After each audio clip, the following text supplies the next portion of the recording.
Hello and welcome to this Motor Trade Radio Supplier Special, powered by Motors and Cazoo, and hosted by Philip Nothard and Curtis Hutchinson. Hello and welcome to our latest Motor Trade Radio Supplier Special podcast. This episode is dedicated to IMPEL, the US-based business which has been using AI to transform car buyer customer journeys for over 10 years. They're working with some of America's biggest dealer groups and growing itself to a $1 billion turnover business. To date, it has delivered more than 40 billion automotive customer interactions across 51 countries, making it one of the largest vertical AI companies in the world. Launched in the UK 4 years ago, the business has enjoyed strong growth with many AM100 dealer groups now on board as customers. Joining us for this podcast are Matt Muilenburg, the US-based Chief Product Officer, and James Leese, who heads up UK and Ireland operations as Managing Director, having been in the automotive sector here for over 25 years with senior roles at Cox Automotive UK and before that Mannheim. So welcome to the show, Matt. So great to be here, Curtis. Thanks for having me. Absolute pleasure, and welcome to you, James. Hi, Curtis. Yeah, likewise. Thank you. So we're certainly going global today with three areas of the UK and over there in Seattle. So a few time zone differences there. But great to have you both on the podcast, and thanks for joining us. And as we've heard there, IMPEL's a well-established global business. But Matt, maybe to yourself on this one, for the benefit of the listeners, can you summarise the service or services you offer dealers? Yeah, IMPEL's about 12 years old now. When we first got in this space, we were using AI and computer vision to take vehicle images and produce really high quality imagery for websites, dealer websites, marketplace websites, and places like that. That experience in that side of AI put us at the table as conversational AI became in the forefront. And we launched right into that space, introducing conversational AI products that help manage the sales, service, finance elements of the business for the dealership. Super exciting stuff. And James, looking specifically at the UK, who are your customers here? Which dealer groups are you working with? So we're about 300 rooftops in the UK, Curtis, and the mix of customers we have across franchise, independent, and car supermarkets as well. So the names you'll probably recognise from the sort of independent space would be people like Available Car, Big Motoring World, Hippo, HPL, and then if you start looking at in the franchise dealer space, we work with people like Swansway, Vindis, Renault Retail Group, John Clark, Greenhouse, Sandown, Sytner, and the list goes on. Yeah. And which IMPEL products are live here right now in the UK? So we have our merchandising suite of products, which, as Matt was talking about earlier on, imagery-based solutions and some products that support specification on vehicle description pages. And then we also have our AI solution. So we have our sales AI product, which we've had for probably just over 2.5 years now in the UK market. We have a chat solution as well. And there are other products that we'll be bringing out later this year. And really following on from that, in terms of the product pipeline for the UK, so you've got some products coming on board at some stage this year. Are you able to cherry pick some of the applications, some of the products that have been successfully rolled out in the US? Yes. So, I mean, the benefits of the technology that we have, and Matt can talk more about this in a minute, but and the journey we're on this year will enable us to ensure that when we do deploy new products, we can do it in various markets. Whereas traditionally, mean, having worked for a couple of American businesses, it's not always easy to move those products from one market to another, given some of the challenges with data and technology. Whereas now we're finding that we have the ability to be able to bring some of those products to market much quicker. So we will absolutely be looking at things like our service AI solution, what we can do in the marketing arena, and voice products as they come through the business as well. And you've mentioned the term merchandising. What do you mean by that in the context of the services that you're offering dealers? And where does AI fit into that? So if you think about where our journey started 12 plus years ago, is it started in the world of digital retailing. So, and actually not in the world of automotive. So the founders, Devin and Michael, when they first started the business, they saw an opportunity in what was relatively a low engaging experience of buying products online. So they looked at the imagery side of it and said, how do you enrich that experience for a consumer?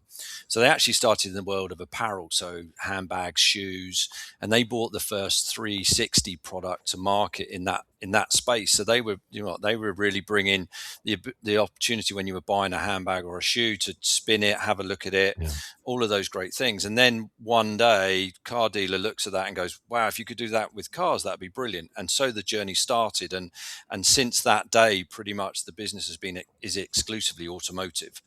So in the world of merchandising, we talk about how we help display on the vehicle description pages where the vehicles are being advertised. How do we enrich that experience for the consumer to give them much more better information to support their decision making and hopefully going on to buy that car?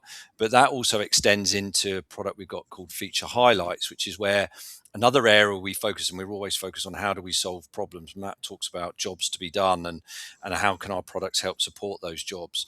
And one of those was another one you'll see quite often now, even on vehicle description pages, is when you look at the specification of a vehicle, it tends to just be a text list of names of solution features such as matrix headlights or blind spot monitoring. But actually, to a consumer, what does that really mean? And we found lots of consumers were then jumping off those pages and going to manufacturers' websites, and then the dealer loses that opportunity. The customers or the prospect's gone. So we now enrich all of that information online and provide back the original manufacturer videos, content to really to explain what that feature is on that vehicle. And where the AI kicks into all of those are, as you would expect, with imagery. Over the years, we've been continue developing our product so that now when a customer starts capturing an image, the AI is there to help them capture the image at the right, have the camera in the right location. It tells them if they're walking around the car too fast, or you need to speed up, or your camera's at the wrong angle. And then once they actually then submit those images, then to put them onto a mix of, we've got 60 plus different virtual backgrounds we can put those vehicles into, and whether it's into a virtual booth or a certain type of background. So AI is playing an important part in all of that, and then enhancing the image. And you also have a service called Sales AI. Can you briefly take me through what that does and what that does for dealers, especially here in the UK? Sure. So again, another problem we found, or job to be done within a dealer, is dealers can receive an awful lot of leads, and they receive leads from multiple places, whether they be from their website, Auto Trader, it could be from third-party applications, wherever they come from, digital leads. And we saw that when we started looking at data, and we did some mystery shops a few years ago now, we established that actually a lot of those leads were just lost. So traditionally, through the mystery shop we found that what tended to happen was that leads were pretty much closed after about 48 hours if they hadn't managed to get hold of anyone, and then they just fall into some sort of marketing outreach program. What we developed is an AI solution, which we call Sales AI, which is there to nurture and respond to those leads. So in effect, now what will happen with our customers that are using our product, those digital leads now arrive into the dealership, and they get greeted by the AI 24/7, and they will respond and answer the questions the customers ask, whether it be about, can you tell me, has this car got Apple CarPlay, or do you do home delivery? It could be any question that could be asked. We have a knowledge bank where we can train the AI and using the inventory feeds for those dealers to be able to respond to those questions. So now what we're seeing are that those questions are being responded to very quickly, within a couple of minutes, accurately, 24/7, and the AI is looking to nurture that lead and get it to a point of either handing it off to the human at the appropriate time, so when the human now needs to step in and pick up on that conversation, or what we see an awful lot of the time is actually the customer's had the questions answered and the AI then says, hey, would you like to come in and test drive that car? And the answer is yes, and then it will book them in for a test drive. So in effect, what it's doing is it's taking all of those leads, it's managing them initially, it's then nurturing them for 51 days. If the customer doesn't respond, which again we see a lot of the time, there's reasons why customers don't respond within 48 hours. The AI will nurture those and then bring them back into the conversation, and again at the appropriate time look to hand them off or book them in for appointments. It's fascinating. It's absolutely fascinating. And Matt, I mean, James has sort of mentioned AI there in various sort of answers there, and AI is a very broad catch-all term. But in simple terms, I mean, what's the difference between your automation, your generative AI, and your agentic AI? Just for the listeners, what's the variance? What's the difference between those? Yeah, I mean, AI is a broad category of capabilities where computer chips are being used to simulate intelligence. And, the idea of automation, that started years ago, decades ago. It was, how do you basically identify an intent of a customer and then have a pre-scripted response that is going to go back to that customer based on what that intent was. Those were the really early days of AI, and there's still a lot of examples of those that exist out in the marketplace. The reality is they don't generate a very good journey because they're so scripted, they can't really flow in a conversational sense with a consumer. Generative AI is the thing that hit the news big about 4 years ago now when OpenAI announced ChatGPT 3.5 in November of whenever that was, and suddenly the whole world was aware of the capability that existed. Generative AI is really interesting because it's using prediction of what the next set of words are based on massive amounts of data. And it uses that to then create conversations that flow as though you're talking to an individual, putting words together in the right ways and right patterns to answer your questions, to address the topic you're raising, to advance a conversation somewhere else. Agentic AI is really just an approach to how do you do generative AI. We used to build monolithic agents that had the skill to do everything in that job. There's challenges that come along with that because when you're building something large and monolithic, it has the opportunity to get distracted or to hallucinate or to go down the wrong path based on the massive amounts of data available to it. Agentic AI is about containing that. It's about thinking about lots of really specialized and skilled agents that have access to a narrow set of things and a narrow set of capabilities that interact together to collectively create a conversation that is powerful and impactful for the consumer. It takes you places you couldn't go before because it has the ability to be a specialist in particular things, yet to work with an agent that's talking to the consumer that brings all of those things together for the presentation of the response. So thinking about agentic AI, and that would be a new one to many of the listeners for definite. I mean, how should they picture that from a dealer's perspective? Is that with what James was just talking about before that takes it past the simple answering of questions? Yeah, when I talk about agentic AI and want people to really understand what we're saying, I tell them to look at the staff in their dealership. They don't have one person that does every job. They have hundreds of people that do narrow and discrete jobs. And that's not just in the dealership, that's in any business, right? It's a collection of a team that makes things possible. Well, agentic AI is the same thing. Instead of human people doing the jobs, it's silicone people that are doing the jobs, agents that have tasks that they're skilled at.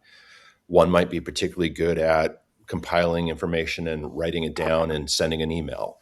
The other might be really good at using the service scheduler to understand what appointments are available. A third might be really good at understanding equity on vehicles and producing a list of customers who are, quote, in equity. Each one of those skills is unique and different. When you build a single agent that tries to do all of that, you introduce challenges and problems. When you have specialists who you can train to do those individual skills, and then you can coordinate those skills together, that's where you get the power that we see in the marketplace today.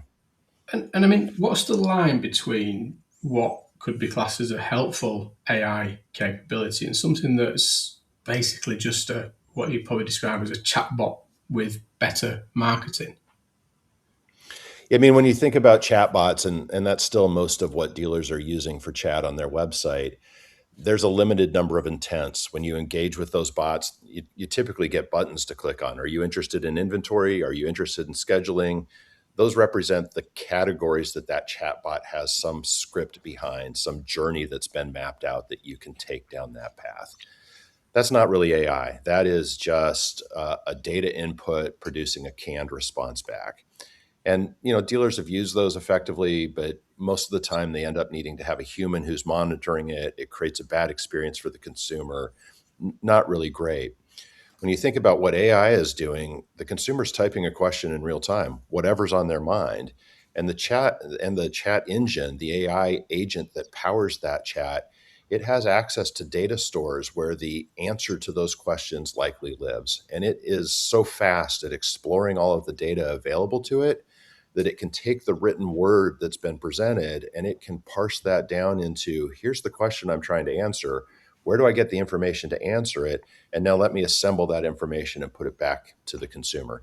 And it can do it in milliseconds. The response time between a chatbot that's backed by a human and an AI-driven chat engine, it's really rapid. It's a stark experience, a stark different experience for the consumer. And staying with AI before we go to the break, I know as a business you've said that automotive is particularly well suited to AI adoption. What makes our industry such a strong fit, especially here in the UK? It is, I think, so firstly, when we've looked at this, whether it's in the UK or globally, the first challenge we said about was, those leads and managing the lead. So that's one thing that stands out straight away that makes it really adapt to utilize AI. I think then if you think about some of the other challenges, specifically in the UK, we don't see this so much in the US, but they may well, is actually the emergence of Chinese brands. So Yes. you're starting now to see a lot of more product come into the market, a lot more questions that consumers are asking, and actually to keep those salespeople trained and understanding of all of the information that they need to be able to answer these questions is a real challenge. That is much easier with AI because you train one AI brain, and it can use that data wherever in your business that you've got it connected to. I think margin pressures, staff churn, some of those things, again, training sales team. If you think about the amount of digital leads that are now entering those businesses as well out of hours. So we're seeing, 35, 40% of leads that are coming into those dealers. And that's across, I think we saw best part of 350,000 leads enter our system just in the UK alone last year. And 35 to 45% of those are happening outside of business hours. Now, another great area for where AI can play a major part in a business, because those typically are left until the morning and then they get a response. Well, the consumer's shopping at night for a reason. So actually, if you can deal and speak to that consumer at that time, much, much better for you.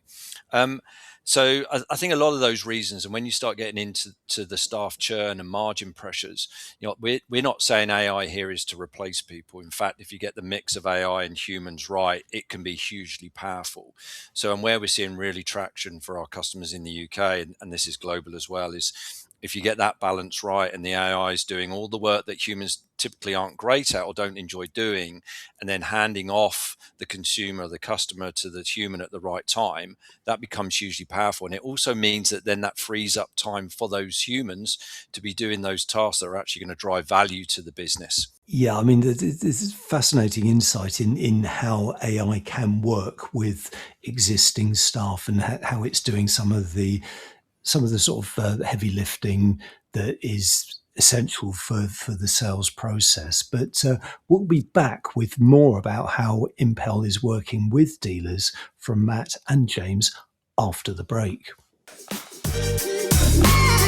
You're listening to a Motor Trade Radio Supplier Special, powered by Motors and Cazoo.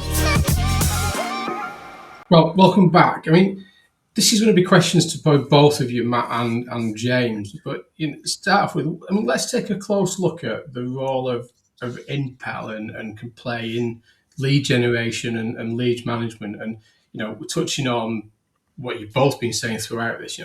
dealers thrive on leads. But landing that initial inquiry is only one part of it. It's only the start of that inquiry. I mean, how does Impel use AI to help dealers keep customers' conversations moving so more leads can turn into genuine sales opportunities and conversions, essentially? I mean, it starts with just timeliness of response. As James talked about before the break, these leads come in 24/7. And if you're there to engage that customer within minutes of that lead hitting the dealership, well, that creates opportunity for a conversation to happen in the moment for that consumer when they're thinking about it. So I think that's really important.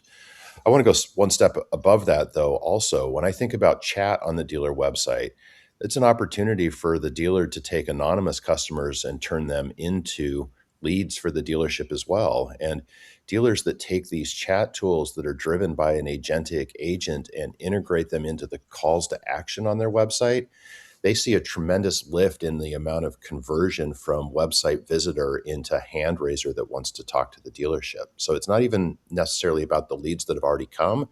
It's the leads that you want to create, the customers that are there anonymously browsing on the digital showroom who have questions, who want to engage. And if you can think about the website and how to orchestrate those call to actions so that instead of being a form fill that pops up or some static information that pops up, and you transform that into a dialogue that's happening right there on the website, it creates a huge amount of incremental opportunity for the dealership. On the backside of it, I want to think about this as well.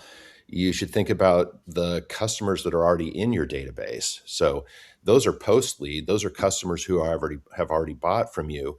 We think of this idea of data-driven leads. If you have an ambient agent that is monitoring your customer data set and watching for things like inequity moment or lease pull ahead or lease expiration, that in its own right, that ambient agent who's just there looking at the data, they can create leads for the dealership as well. So the volume that comes into the store transforms dramatically. Yeah, I mean that's. I mean, anyone that's been in the sector for long enough obviously knows about this. The sales conversions and, like you say, those ambient opportunities that they're just not getting time to look at and keeping ahead. So I think obviously, I mean, James, over to you on this one. I mean, take us through a typical lead journey as it is today, and what do you see the weaknesses that can result in drop-offs and missed opportunities, and what AI can do differently? I mean, you've touched on it a couple of points there with Matt and yourself previously before the break, but Yeah. where do you see, because you're in the conversations with the dealers, aren't you, talking about where It's, Impel adds? yeah, absolutely. I mean, it's a great question, Phil, and I mean, it's that much of a great question that actually we're currently in the process of doing a white paper just around this, just around the lead journey and what consumers feel, and what's that difference between what's the journey a dealer takes, and a manufacturer, to be fair, that takes a consumer down for any digital inquiry, and actually how does that feel to the consumer, and how would the consumer like it changed? Because that lead process has probably been the same lead process for a long time. And what tends to happen is you'll be sat in. Now, the biggest difference we see now is that people are sat there, as we say, 24 hours a day submitting leads, and it's a growing amount of people that are doing it outside of business hours, which shouldn't be a surprise to anyone, because when I finish work and I'm looking for my wife's birthday present or whatever it may be, I'm shopping at line at 8, 9 o'clock at night, if not later than that. So I think that when that lead comes in, the first thing and the first challenge you see is getting to a response to that. So as part of our white paper, we've done a mystery shop across 200 dealers in the UK. So we'll see the results of those over the next few months, and we'll be bringing those out. But that journey is just a challenge, because as a consumer, you're submitting that lead. So first of all, am I even going to get an answer? And we know that, I think Auto Trader have a data point that says like 20% of leads go unanswered. They just don't get responded to. And that could be for many reasons, but predominantly maybe it's, the whole dealership fastest finger first. They look for the low hanging fruit, which I understand. I've sold cars myself for a living. And I know you want to sell cars and you want to get deals done, but actually not everyone is willing and looking to buy a car in the next 48 hours. Some of them are at a different point in that sales journey, but they all get treated the same. You then see other things like, when you actually submit a lead or submit a form on a dealer's website or a manufacturer's website, sometimes people are saying, well, it's mandatory, you've got to give me a telephone number or an email address, or both. And we see lots of messages and leads come into our system with spurious telephone numbers, 123450000, because again, the consumer's looking at this going, well, actually, I'm not ready yet. I don't want to speak to anyone. I just want an answer to my question. So there's a big challenge that customers face. And then you get the other one where and this was really interesting. I did this myself in one of my mystery shops. I submitted a lead to a dealer, I go unnamed, on a car, asked a question, again, simple question. Has it got Apple CarPlay? Do you do home delivery? Are you up for a deal? And then I got an email back within a matter of about a minute, which was a automated, hey, thanks for your question, James. Someone will be back to you soon. And then I got another one from the same dealer, but with a different brand on it, which it was some automated response saying, hey, I'm afraid we're not open at the moment. We'll get back to you tomorrow. And then eventually I got a video off the dealer saying, hey, James, thanks for your question. Just to let you know, the car you're looking at actually doesn't have Apple CarPlay. None of them did. And actually, just so you know, the car's been sold. I wish you all the best in finding a car in the future. Done. I never heard from the dealer again. And I'm like, that's crazy. And then you get that whole world of where I submit a lead and maybe I get a response and I follow up with another question. And then I go quiet because something's happened in my life. I could have many reasons we see it. Again, we see this flowing through the conversations that happen with the AI, a bereavement, someone's on holiday, something's happened in the family, just meant I haven't got to my emails for the last couple of weeks. I'm sorry. And then the AI kicks in again. Now, as a human, that I can guarantee you that lead's been marked lost in that dealership after 48 hours because they've had no response from the customer because they've got more leads to get into. But actually, we see that I think it's 1 in 4 of the leads that we saw last year and the engagements that happen are post 48 hours of that original lead. And in most cases, they've been marked lost lead already in the CRM system. So I think there is that fundamentally, it feels like in a lot of places that consumer journey is broken. And it's not just about bringing AI into that, if I'm honest with you. It's about looking at the consumer journey on the website. Do we need to make all the fields mandatory? Again, we see the AI have conversations with people. There's this whole value exchange that goes on where a consumer's asked a question, the AI responds, it gives it the answer, the consumer asks another question. And then eventually the consumer goes, hey, can someone give me a call? Or actually, I would like to book a test drive. Great. What number can we reach you on to make sure we get it booked in for you? Then the consumer goes, oh, actually, this is my telephone number. So they're willing to do it, but at the right point. And is this where it becomes extremely fluid? You're working around the customer needs, customer wants, which I'm presuming at some point this is what your white paper might discover. But when we talk about good nurturing, what does that look like now without the spamming people and sending generic templates? Is that what you're sort of talking through there? That moving into this good nurturing environment. Absolutely. It's to think again from an AI perspective in our product. Our product has been developed. Our sales AI product has been developed to nurture and follow up a lead for 51 days. Now it's 51 days for a reason. It's not just a number we plucked out the air. That's when we've reviewed the data, looked at it, and understand actually where do you get a drop off, or more importantly, where are you still seeing engagement? And the AI won't reach out every day. So it's not like I submit a lead today and then the AI responds and goes, hey, Phil, thanks very much for inquiry. Yeah, we can answer these questions for you. When do you want to come in and test drive it? You don't respond. Then tomorrow it's hitting you again. Hey, Phil, just want to follow up. It has a cadence. So it has a cadence over those 51 days. We actually send out 17 messages. We also send out emails, text messages, or WhatsApp if the consumer engages with WhatsApp. And every time it reaches out, it's a slightly different message.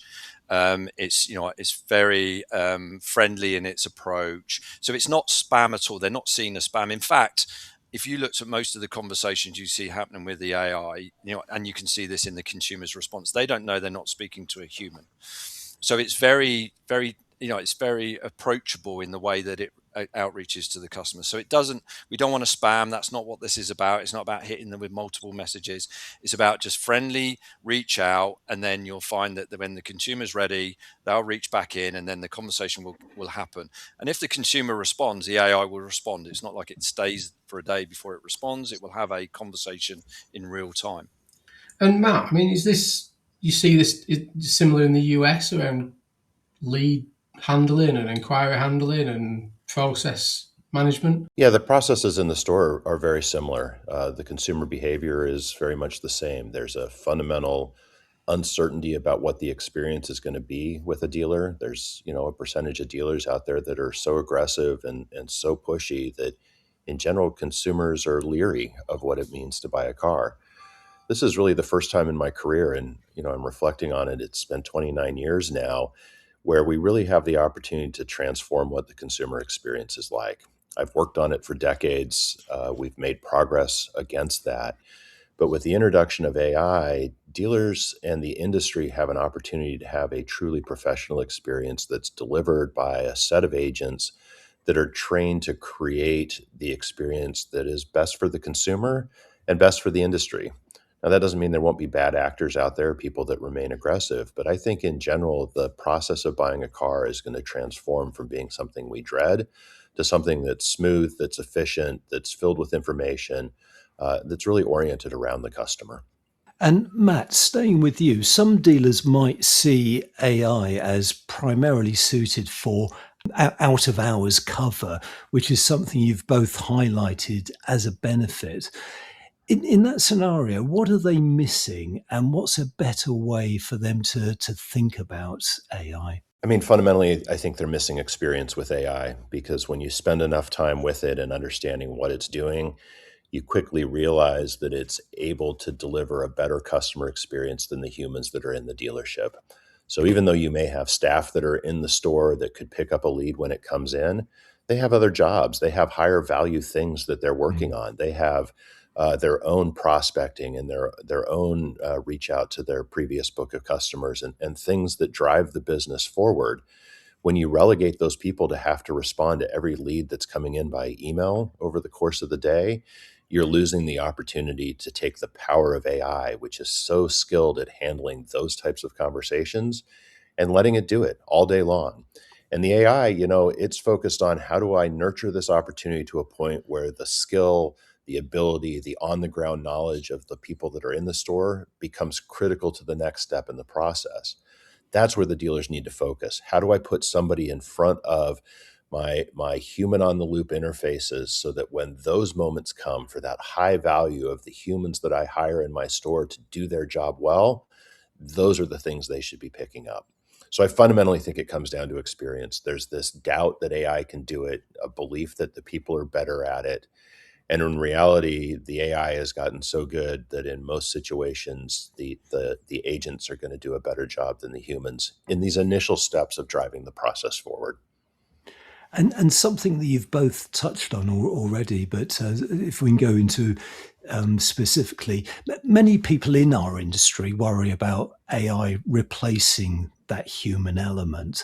What's the reality that you're actually seeing, and how does the balance between people and technology actually work in practice in car retailing? Yeah, I think about it in terms of the game of chess. Back in the late 80s or early 90s, I don't remember the date, but Gary Kasparov played Big Blue, and Big Blue beat him. And people declared that this is the end of chess. Why would humans continue to play this game if the AI, the computer agents are so good at it? It doesn't make any sense. What actually happened was this golden age of chess, this era where the human partnered with the AI could consistently beat the AI on its own. I think we need to keep that in mind as it relates to the auto industry and the things that we're trying to do in the dealership. The AI can't do all of it. The humans can't do all of it. They're both good at certain things. When you partner the human with the AI, you're driving a much better experience in its totality. It's the golden age of automotive retailing, just like it was the golden age of chess. If we take it from that perspective, what you then need to think about is, how do I need to train my people to maximize the capabilities that are possible with the AI? And how do I need to train my AI so that it has the knowledge and skills to do the things that represent who I am as a dealer, represent my value proposition in the market, represent the brands that I'm selling, and connect that to the skilled people in the store that can do the hard work, that can do the knowledge thinking, that can drive the conversation into deeper and better places for that customer. So it should truly be thought of as a partnership. It's not about replacing staff in stores. Bringing that to life in the UK is the what we're seeing is about, we talk about 50% being about the technology and 50% about the people, to Matt's point. And actually in the UK last year, we trained over 910 people in the dealerships that were rolling out the AI. And one dealer we worked with, we came up with, it was a really good initiative where to get that balance of human and technology, actually, and you'll hear this a lot, is people, they name their AI. We always say, what do you want to call your AI? In most cases, it always seems to be a woman's name. But what tends to happen is, and what we've seen is that in one particular dealership, this particular AI, Anne, what they did is we created a persona for Anne. So within that dealership, if you walked into any of their sales rooms or where they have lunch or tea or coffee, you'll see a poster on the wall that says, "Hey, I'm Anne. I'm your digital assistant," and it will say, "These are the things I'm doing for you. So while you're sleeping, I'm nurturing your leads. While you're busy, I'm answering these questions. So I'm doing all of this for you, but this is what you need to do for me. So please, don't interrupt me when I'm having a conversation with the customer. Make sure you're giving me the right information so I can always be updating the customer." Various things like this. So it actually feels like it's part of the team. And we go into dealers now and we talk to them, and they'll talk about Anne. "Oh, Anne's doing a great job. You know what? She's managed to get us this amount of appointments and leads." And in fact, in one dealership, they've actually got their AI listed under the salespeople, showing how many appointments and demos they're booking. I mean, this is the thing, isn't it? I mean, in terms of the UK dealers or the UK operations for Impel now, I mean, what's the UK? Or should I say, why is the UK such a focus for Impel? I mean, your positions at the start of, the operations you're dealing with. We are an established industry, automotive industry here in the UK. Why is it such a focus for Impel, and what are you seeing here that makes you confident of its adoption? I think the confidence comes from the results. So we're seeing great results, which give us absolute confidence it's working. And I think why the UK, if you think about some of those things we talked about earlier and the challenges that the UK market is facing, I think also, having worked in the automotive industry in the UK for a few years, is actually the way the UK market and the dealers adapt to new challenges that are coming along. They're very open to look at these things. Well, I say very open. They're a lot more open than perhaps they were when I was selling cars. But actually, and technology as well is playing such a major part. I mean, it comes with its own challenges when you've got multiple tech stacks that need looking at. But dealers are starting to think about, how do I invest for the future? How do I make sure my business is dealing with these customers in the way that they want to be dealt with? And how can I use technology to improve ultimately my bottom line, but improve my team morale, improve my customer experience. And they're very open to going on these journeys and looking at this. And we find it with a lot of dealers where that we'll try something, okay, that's not quite worked, or that's worked really well. We carry on going down that journey, or we're tweak and change it. So when we talk about the 50% the technology and 50% the people, it is actually sitting down with the business around the table and fundamentally looking at how they want to bring AI into their business. And the UK is very open for those conversations. And I mean, Matt, to you on this one, I mean, James has sort of said, for dealers thinking about the future, the sort of big question for you now is, looking ahead, how do you see AI evolving in the automotive industry sector over the next couple of years? I mean, what's coming that dealers really need to start preparing for or considering for the future? I mean, the thing we're talking about with dealers right now is, how do you build a partner in the dealership that is responsible for the AI? When these tools first came into the market, they were built as big monolithic applications. They didn't have a lot of opportunity to tailor and personalize to who that local store is and how that business operates. Just in the last 6 months, the amount of innovation that has come out that has put that control in the hands of the dealer changes the relationship with that AI, because now you need somebody who is focused on each of your individual lead sources and what's my goal with that lead source? How do I want to handle a customer that may have come in from one site versus another? That takes time, and that takes skill, and that takes somebody who understands data and can look at what's working and change things and tweak things and engage with that AI to make it better in those discrete tasks that are happening. So, we've written job descriptions for dealers to use. They create interesting career paths for the people that are in the dealership. And it's about partnering that human with the AI to maximize how it can be used in the store. What'll happen over the next 12 months is the depth of departments that AI is assisting in the dealership. It's focused on today retail operations, the vehicle sales side of the house, the vehicle service side of the house. But increasingly, these applications will reach across the dealership and will touch on all different departments inside the store. So I would encourage dealers to think about, how do I generally educate my teams on what AI is and how it's used, so that they have awareness and openness to integrating it into their jobs. In fact, challenge them to think about, how could I make my job better? Where are the friction points that an agentic agent can take over for me that allow me to focus on the things I need to do while doing that day-to-day work that often takes a lot of time or is difficult or is detail-oriented, that the AI may be able to do on my behalf. And to finish off, James, for dealers listening who are curious about Impel's proposition, but maybe cautious about how they should approach AI, what's the best first steps they can take in the next month or so? Well, the first one I would say is, obviously, please reach out to us. We're open and there to support and have conversations with anyone who's interested to learn more, or even just learn more about AI and how it could fit into their business. I think when we talk to dealers about where's that first step, somewhere like sales lead nurturing is a great place to start, because it's one that it can have a big impact pretty quickly. It's not particularly difficult to set it up and start working. Access to inventory feeds. We set up the knowledge bank. We can scrape websites for the information. So that's a pretty good place to start. The other one thing I would say is that there are lots of dealers using AI in their business right now, whether they're using ChatGPT to answer questions or to build out adverts. All I'd say in that case, and we have a few of these conversations with dealers, is one, just be mindful that you're using an open source solution. So the information you're putting in there, if anything is confidential, is now into the open environment.